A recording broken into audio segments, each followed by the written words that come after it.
12 முதலமைச்சர்கள் மீது குற்ற வழக்குகள் இருப்பது ஆய்வில் தெரிய வந்துள்ளது.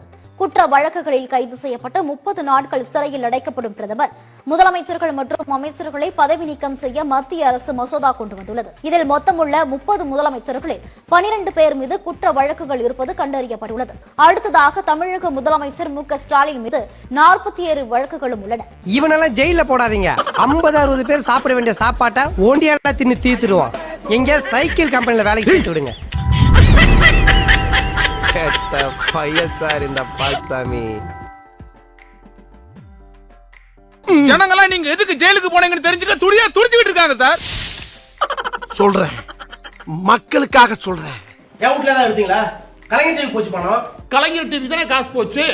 என் வீட்டுல இருந்தா காசு எடுத்தாங்க சிபிஐ அப்படி சொல்லி அழுத்தமா சொல்றாரு.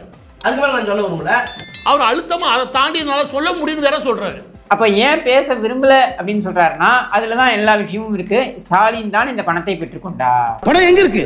இல்ல ஜெயிலுக்கு போறோம். சொல்லு. நான் சொல்லிடுறியா, அந்த 2 லட்சம் ரூபாய் பணத்தை இந்த வண்டு முருகன் தான் கொடுத்து வச்சிருக்கிறேன். என் வீட்டுல ஏதாவது சிபிஐ எடுத்தானா? யாரும் என்ன தாக்க வந்தீங்களா? இந்த மதம் கொண்ட யானைய மண்டி போட வச்சு நீ நினைக்கிற மாதிரிலாம் ஒண்ணு இல்ல. மானமங்க படுத்திட்டானுங்க. திமுக ரெப்ரசன்ட் யாராவது தலைவர் வந்து துறைமுகம் அனுப்பிச்சு வச்சாரா? ஒரு அமைச்சர் வந்தீங்களா? அவர் உளறி கொட்டிருக்கிறது என்ன அப்படின்னா கலைஞர் டிவிக்கு காசு போச்சா போச்சு. எவ்வளவு போச்சு அப்படின்னா 200 கோடி ரூபாய் போச்சு. அப்ப நீ குத்துமதி பார்த்தா கேட்டியா? நானா தான் ஓடிட்டனா? இதுக்கு பேர் தான் போட்டு வாங்குறது. எனவே இதன் அடிப்படையில் வச்சு சிபிஐ மீண்டும் தன் வழக்க அதை புதுப்பிக்க முடியும். இதுல மீண்டும் அமலாக்கத்துறை உள்ள வரணும். ஐயோ, ஒரு நிமிஷத்துல உடம்பெல்லாம் குப்புன்னு வேர்க்குதே. என்ன புடிச்சுக்கடா கைட்டாங்களா? கனிமொழி உள்ள வர வரைக்கும் 2 மாதங்கள் ஆராசா உள்ள இருக்காரு. இந்த 2 மாதங்கள் ஆராசா உள்ள இருக்கும்போது யாருமே திமுக காரமே பார்க்கல. யாரு நிர்வாகி யாருமே. நான் அரசாணை 2 மாசம் கழிச்சு கனிமொழி உள்ள வருது. அது வரைக்கும் நீலகிரி உட்பட எத்தனை பேர் வந்து பார்த்தாங்க? என் மனநல ஜெயிலுக்குள்ள எப்படி இருந்திருக்கும்? அப்புறம் கனிமொழி வந்த பாடு எல்லாம் படையெடுத்து எல்லா மந்திரி வருது. எனக்கு தெரியாதா? அப்ப ஏன் கலைஞர் அனுப்பி வைக்கல? அப்ப கருணாநிதி ஏன் அனுப்பி வைக்கல அவர் கேட்கிறாரு. ஏன்னா கனிமொழி வந்ததுக்கு அப்புறம் தான் அவர் அனுப்பி வச்சாரு. அது வரைக்கும் அனுப்பி வைக்கிறார். அப்போ உன்னுடைய குடும்பத்துக்கு பிரச்சனை நான் மட்டும்தான் நீங்க வருவீங்க அப்படின்றத அவர் கோடிட்டு காண்பிக்கிறார். இதைதான் நம்ம ஆரம்பத்திலேருந்து சொல்லிக்கிட்டு இருக்கோம். திமுக என்பது கருணாநிதி குடும்பத்திற்கு பணம் ஈட்டக்கூடிய ஒரு ஏடிஎம். ஆனா அந்த 2 மாசத்துல என்னுடைய மனநிலை எப்படி இருந்திருக்கும்? நான் பஸ் ஆயிருந்தா என்ன இருக்கும்? நானும் பழிக்காத மாதிரியே எவ்வளவு நேரம் தான் அடிக்கிறது. அது என்ன அப்படின்னா நான் 2 மாசத்துல பஸ்ட் ஆகி மனசு உடைஞ்சு போய் நான் விஷயத்த சொல்லியிருந்தேன் என்ன ஆயிருக்கும் அப்படின்றாரு. அப்ப நிச்சயம் குற்றம் நடந்ததுக்கான எல்லா விஷயமும் வெளியே வர்றதுக்கான சூழல் இருந்திருக்கு. அதற்கடுத்து ஒருபடி மேல போய் 25 வருஷமா என் மனசுக்குள்ள பூட்டி வச்சிருந்த என் குடும்ப ரகசியத்தை உன்கிட்ட சொல்லியிருக்கேன். இது நமக்குள்ளதான் இருக்கணும்.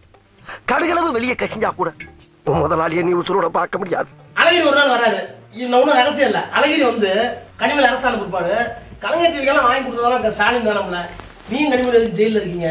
ஸ்டாலின் தான் செஞ்சாலும் அப்ரூவ் ஆகிட்டு வெளியே வர வேண்டியதாங்க. அழகிரி வந்தாரு. அழகிரி வந்து யாரு? ஸ்டாலின் அவரோட அண்ணன் அழகிரி வந்து என்னை கேட்டாரு, ஏன்பா கலைஞர் டிவிக்கு காசு ஸ்டாலின் தான் வாங்கி கொடுத்தாராம்ல, நீங்க எதுக்கு உள்ள இருக்கீங்க? நீனும் கனிமொழியும் நீங்க அப்ரூவல் ஆகிட்டு வெளியே வந்துட வேண்டியானப்பா, எல்லாம் உண்மையை சொல்லிட்டு வெளியே வந்துட வேண்டியானே அப்படின்னு எம்கே அழகிரி யாரு கருணாநிதி அவரோட மூத்த பையன் சொன்னதா யார் சொல்றா? ராசா சொல்றாரு. ராத்திரி பூரா நம்ம கூட தானே இருந்தான். அதுக்குள்ள இந்த நியூஸ் எப்படி வெளியே போச்சு? அவ 3 ஆதாரங்கள்.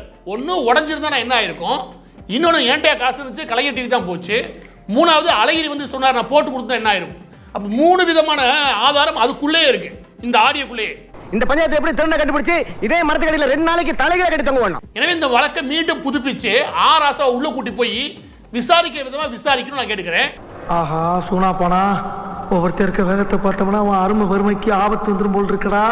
அதோட சேர்த்து முதலமைச்சர் எம்கே ஸ்டாலின் அவர்களும் இதில் விசாரிக்கப்பட வேண்டிய மிக முக்கியமான குற்றம் சாட்டப்பட்ட நபர் தான். எனவே அவரையும் விசாரிக்கணும். எங்கிட்ட நிறைய செக் இருக்கு, அதெல்லாம் வச்சா அந்த குடும்பம் பயப்படும் அப்படின்றத பொடி வைத்து பேசுகிறார் ராஜா. என்ன வெளியே தள்ள முடியாது. சரி, புரியுதா? என் கம்யூனிட்டி எழுத முடியாது, என் அறிவு வெளியே தள்ள முடியாது, என்கிட்ட இருக்க வேற செல்வாக்கு தெரிய முடியாது, வேற லாக்டவுன் நாங்கள் வச்சிருக்கேன்.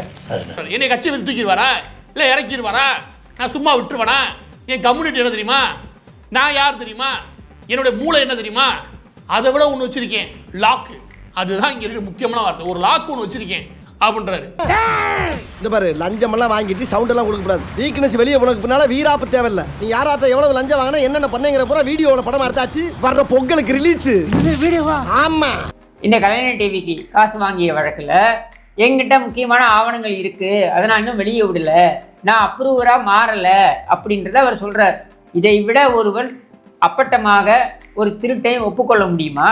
அதுக்கு ஒரு படி மேல போய் அவர் என்ன சொல்றாரு அந்த ஆடியோல, இவர் என்ன பெரிய இவரா, யாரு எம்.கே. ஸ்டாலின் பெரிய இவரா, அவரே சொல்றாரு எம்.கே. ஸ்டாலின் பெரிய இவரா. இப்ப அவருக்கு தான் பெரிய பிரெயின் இருக்கா? டெல்லிக்கு போகும்போது அப்படி இங்கிலீஷ் கூட்டிட்டு வரேன் ஒண்ணு. அவர் டெல்லி போய் அப்படியே அங்க இங்கிலீஷ்ல பொழந்து கட்டிட்டு வரா அப்படின்னு மட்டமா பேசுறாரு. ஒரு மணி போல போய் இவருக்கு எம்ஜிஆர் நினைப்பா அப்படின்றாரு. ஓப்பனா சொல்லுவா, நீ ஒருத்தே கிடையாதுடா.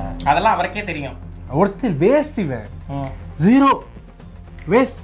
அப்ப இவங்க பேசும்போது தெரியுது எம்.கே. ஸ்டாலின் மேல இவங்களுக்கு என்ன மரியாதை இருக்குன்னு. அதான் நான் சொல்றேன், இரண்டாம் கட்ட தலைவர்கள்ல ஒருத்தருக்கு கூட எம்.கே. ஸ்டாலினுடைய திறமை இருக்கு, அது நல்லாவே தெரியுது. அந்த ஆள் எந்த திறமையும் இல்லாத ஆளு, அந்த ஆள் பொம்மைமா இருக்காரு. பொம்மைக்கு சாவி கொடுத்தா டக்கு டக்கு டக்குன்னு கை தட்டும் பாருங்க, அது மாதிரி இருக்கிற முதலமைச்சர் தான் நம்ம தமிழ்நாட்டுக்கு கிடைக்கப்பட்ட முதலமைச்சர். எம்.கே. ஸ்டாலின் எந்த திறமையும் இல்லைன்றத முதலாவது பிடிஆர் பழனிவேல் தியாகராஜன் சொன்னாரு. அதுக்கப்புறம் அதுல கொள்கை ரீதியா இருக்கக்கூடிய ஒரு நபர்னா ராசா, அவர் இப்ப பொழந்து விட்டார். இந்த ரெண்டு முக்கியமான அறிவு ஜீவிகளுமே என்ன சொல்றாங்க, எம்.கே. ஸ்டாலின் குடும்பத்துக்கே எந்தவித திறமையும் கிடையாதுட்டாங்க. நான் குற்றம் சாட்டுறேன் சார், நீங்க முதலமைச்சராக இருப்பதற்கு எந்த விதத்திலும், போலீஸ் மட்டும் இல்ல, உங்களுடைய ஸ்டேட்மெண்ட் உளறல் எல்லாம் சேர்த்து சொல்றேன், நீங்க முதலமைச்சராக இருப்பதற்கு எந்த தார்மீக அடிப்படையும் கிடையாது, அது எந்த விதமான தகுதியும் உங்களுக்கு கிடையாது. மாண்புமிகு எதிர்க்கட்சி தலைவர் பழனிசாமி அவர்கள் என்ன சொல்றாரு? கருணாநிதி குடும்பத்தில் மட்டும் திரு ஸ்டாலின் பிறக்கவில்லை என்றால் ஒரு கவுன்சில் கூட ஆக முடியாது. நீ கேட்ட ஒவ்வொரு கேள்வி என்ன செருப்பால் அடிச்ச மாதிரி இருக்குடா. மாதிரி இல்ல, உண்மையிலே செல்பால் தான். அந்த அளவுக்கு திறமை இல்லாத ஒருவர் என்னை பற்றி விமர்சனம் செய்வதற்கு என்ன தகுதி இருக்குது? சேக்கிழார் எழுதின கம்பராமாயணம் தொடங்கி சேக்கிழார் எழுதின கம்பராமாயணம் தொடங்கி